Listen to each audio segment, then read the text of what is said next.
ஓம் ஸ்ரீ குருப்யோ நமக. ஹரஹர சங்கர, ஜெய ஜெய சங்கர. தெய்வத்தின் குரல் முதல் பகுதி. முக்திக்கு முந்தைய நிலையில் பக்தி. ஒரு தகப்பனார் இருக்கிறார். தம் பெண்ணுக்கு நல்ல வரனாக பார்த்து கல்யாணம் செய்ய வேண்டும் என்று அலைகிறார். வரன் கிடைக்கிறான். கல்யாணம் நிச்சயமாகிறது. கல்யாணமானவுடன் பெண்ணை மாப்பிள்ளை அழைத்து கொண்டு போய்விடப் போகிறான். கன்னிகாதானம் செய்கிற போது தகப்பனாரின் மனசு எப்படி இருக்கும்? பெண்ணுக்கு நல்ல வரன் கிடைத்ததே என்ற சந்தோஷம் ஒரு பக்கம் இருக்கத்தான் செய்யும். ஆனால் அதை அமுக்கி விடுகிற மாதிரி, இத்தனை காலம் வளர்த்த பெண் நம்மை விட்டு போகிறாளே என்ற துக்கம்தான் அதிகமாக இருக்கும்.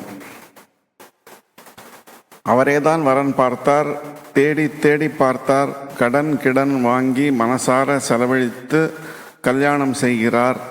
ஆனாலும் கன்னிகாதான சமயத்தில் அவருடைய மனசை முறுக்கி பிழிகிற மாதிரி இருக்கிறது. கண்ணில் ஜலம் கூட வந்துவிடும் போல் இருக்கிறது. முக்தி நிலையை அடைய அருகதை பெற்ற சாதனைகளை முமுக்ஷு என்பார்கள். இடையராத பக்தி செலுத்தி ஒருவன் இந்த அருகதையை பெற்றுவிடுகிறான். அவனுக்கு முக்தி கிடைக்கிற சமயம் கை கேட்டினார் போல் வந்து விடுகிறது. அப்போது அவன் ஒரு தர்ம சங்கடமான நிலையில் இருக்கிறான். கன்னிகாதானம் செய்து தருகிற தகப்பனாரின் மனநிலை மாதிரிதான் அவனுக்கும் இருக்கிறது. தகப்பனாரே வரன் தேடி தேடி அலைந்த மாதிரி இவனேதான் முக்திக்காக பெரிய பிரயாசை செய்து பக்தி மார்க்கத்தில் எல்லா அனுஷ்டானமும் செய்தான். அதனால் மனசு பூர்ண சுத்தமாகி பரமாத்மாவில் இரண்டரை கரைகிற நிலை வந்துவிட்டது. கரைந்த பின் பகவானும் இல்லை, பக்தியும் இல்லை. மணப்பெண்ணை வரனுக்கு கொடுக்கிற தகப்பனாருக்கு அழுகை வருகிற மாதிரி மணப்பெண்ணை பரமாத்மாவுக்கு தத்தம் செய்கிற முமுட்சுவுக்கும் பெரிய துக்கம் உண்டாகிறது. இந்த தத்துவத்தை ஒரு ஸ்லோகத்தில் வெளியிடுகிறார் ஒரு கவி. பஸ்மோத்தூளன பத்ரமஸ்து பவதே என்று ஆரம்பமாகும் ஸ்லோகம் அது. பரமேஸ்வரன் என் பக்தியில் மகிழ்ந்து என்னை மோட்சத்தில் சேர்க்க இருக்கிறான். இனிமேல் நான் விபூதி பூசிக்கொண்டும் ருத்ராட்சம் போட்டுக்கொண்டும் பூஜை ஜபம் முதலிய படிகளில் ஏறி போக வேண்டியதில்லை. விபூதியே போய் வா, உனக்கு க்ஷேமம் உண்டாகட்டும்.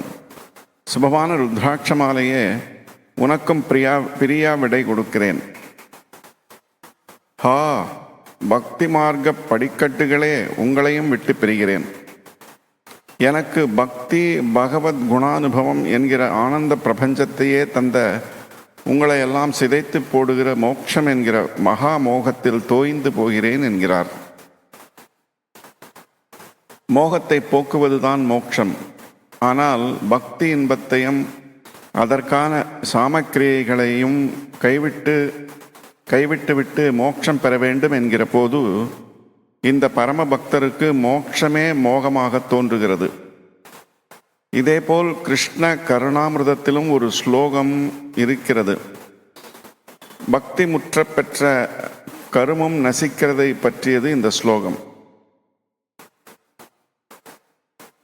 சந்தியாவந்தன பரமஸ்து பவதே என்று ஆரம்பிக்கும் அது. கிருஷ்ண பக்தி அதிகமாக ஆக லீலாசுகரால் சந்தியாவந்தனம், பித்ரு தர்ப்பணம் ஆகிய கர்மானுஷ்டானங்களை கூட செய்ய முடியவில்லை. அவற்றிடமிருந்து பிரியா விடை பெறுகிறார். முதல் நிலையில் அவரவருக்கான கர்மத்தை சாஸ்திர பிரகாரம் இது வேண்டுமா வேண்டாமா என்ற எதிர்கேள்வி கேட்காமல் அனுஷ்டிக்க வேண்டும். இதனால் மனதில் விருப்பு வெறுப்பு குறைகிறது, சித்த சுத்தி ஏற்படுகிறது. அழுக்கு நீங்க மனசு ஈஸ்வரனிடம் அதிகமாக ஈடுபட்டு ஒருமுகமாக தொடங்குகிறது. இதுதான் பக்தி இரண்டாம் நிலை. பக்தி முற்றும் போது ஞானம் சித்திக்கிறது. இது இறுதி நிலை. கர்மத்தையோ பக்தியையோ நாமாக விட வேண்டியதில்லை. பழுத்த பழம் தானாக காம்பிலிருந்து விடுபடுகிற மாதிரி கர்மம் பக்தி எல்லாம் அததுவும் பூரணமடைந்தவுடன் தாமாகவே நழுவிப் போகும். பக்தியை விட்டு நேராக முக்திக்கு நாம் முயற்சி பண்ண வேண்டும் என்பதே இல்லை. பக்தி பண்ணி கொண்டிருந்தாலே போதும், தானே அதுவாக முக்திக்கு அழைத்து போகும். எனவே முக்தி வேண்டும் என்று பிரார்த்திக்காமல் பக்தி வேண்டும் என்று வேண்டிக் கொண்டே இருந்தால் போதும்.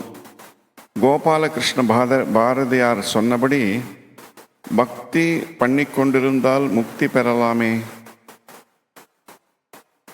இத்துடன் முக்திக்கு முந்தைய நிலையில் பக்தி என்கிற இந்த அத்தியாயம் நிறைவு பெறுகிறது. ஓம் சாந்தி சாந்தி சாந்தி.